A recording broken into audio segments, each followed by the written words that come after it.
এটা বলেন যে নিজের নাক কাইটা অপরের যাত্রা ভঙ্গ করা। আমি বরাবরই বলি যে মার্কিন যুক্তরাষ্ট্রকে তাদের মিষ্টি মিষ্টি কথায় আপনি বিশ্বাস করছেন তো আপনি ঠকছেন।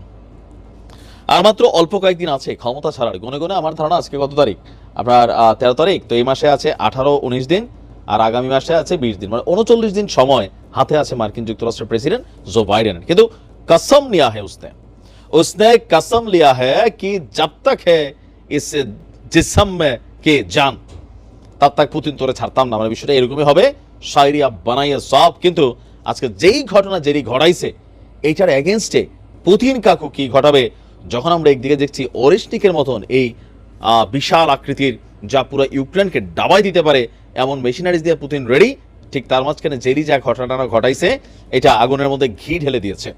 আর মার্কিনিরা এক্ষেত্রে টার্গেটেড হতে পারে। রাশিয়ার দক্ষিণাঞ্চলের একটা বিমান ঘাঁটি, রাশিয়ার অভ্যন্তরে থাকা, বাহিরে না, দক্ষিণাঞ্চল এরিয়া তার যে ভূমি আছে সেইখানে সেই বিমান ঘাঁটিতে গতকালকে নিখুঁত হামলা চালিয়েছে মানে আজকে রাত্রে ইউক্রেন। আর এটা কিভাবে চালালো এত গভীরে এসে, কারণ মার্কিন যুক্তরাষ্ট্র আপনার যেই মানে ক্ষেপণাস্ত্রগুলো সরবরাহ করেছে এগুলো দূরপাল্লার, যুক্তরাজ্য করেছে, তো সেই ক্ষেপণাস্ত্র ব্যবহার করেই রাশিয়ার বিমান ঘাঁটিতে আক্রমণ করেছে। তবে তাদের ছোড়া সব ক্ষেপণাস্ত্রই প্রতিহত করার দাবি করেছে রাশিয়া।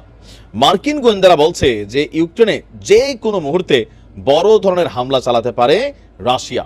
মাইরা দিছিল কিন্তু, তবে পুতিন এই মুহূর্তে অনেকটা সচেতন বোঝা যাচ্ছে। এটা একটা কারণ হতে পারে যে সীমান্তে আপনার তার যে ড্রোন সেট বা ধরেন ক্ষেপণাস্ত্র সেট আপগুলো করা হচ্ছে, স্বাভাবিকভাবে ওই অঞ্চলগুলোকে নিরাপত্তা দেওয়া হচ্ছে। তো এর মাঝখানেই জেলি মাইরা দিছিল, কিন্তু পুতিন এগুলাকে ধ্বংস করার মতন মেশিনারিজ রাইখা দিছে। কিন্তু সাহসটা তো করছে। আপনি মরছেন নাকি মরণে সেটা জরুরি না, আমরা তো ঘাই দিয়ে দিচ্ছেন ভাই, তাই না?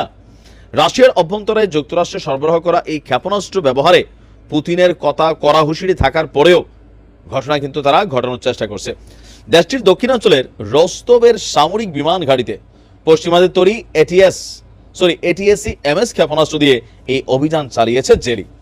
এর মধ্যে দুটি ক্ষেপণাস্ত্র ভূপতিত করার পাশাপাশি বাকিগুলোকে অত্যাধুনিক যুদ্ধ সরঞ্জাম দিয়ে প্রতিহত করার দাবি করেছে পুতিন কাকুর দেশ। তবে রস্তব অঞ্চলের ভারপ্রাপ্ত গভর্নর বলছেন ভিন্ন কথা।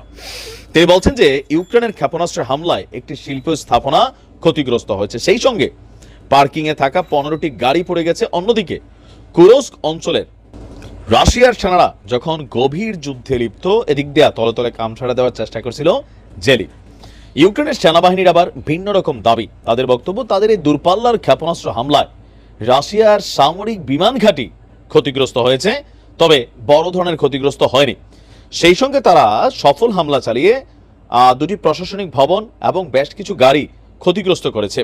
কিয়েভ বলছে রাশিয়ার সেনাদের সঙ্গে 140টির মতন সম্মুখ যুদ্ধ চলছে। এর মধ্যে পোকরোভস্ক এবং কুরকুভ অঞ্চলে তীব্র সংঘাত চলছে। অপরদিকে এই হামলার পর মার্কিন যুক্তরাষ্ট্রের গোয়েন্দা দপ্তর থেকে একটা স্পেশাল বার্তা দেওয়া হয়েছে জেরিকে। কি বার্তা দিছে? যে আগামী কয়েকদিনের মধ্যে রাশিয়া একটা বড় ধরনের অভিযান বা হামলা চালাবে। রাশিয়ার পররাষ্ট্র মন্ত্রণালয় বলছে যুদ্ধবন্ধে ইউক্রেনের কোনো দাবি বা শর্ত মেনে নেবে না রাশিয়া, তবে নবনির্বাচিত মার্কিন প্রেসিডেন্ট ডোনাল্ড ট্রাম্পের সঙ্গে আলোচনায় বসতে তাদের কোনো সমস্যা নেই। তো এই মুহূর্তে আপনার একটা টান টান উত্তেজনা চলছে। যখন এটা সমাধানের পথে যাচ্ছিল তখন এসে ইউক্রেনের এই ধরনের অভিযান, আসলে এটারে খুব কঠিনভাবে জবাব দেওয়া দরকার পুতিনের, কঠিনভাবে।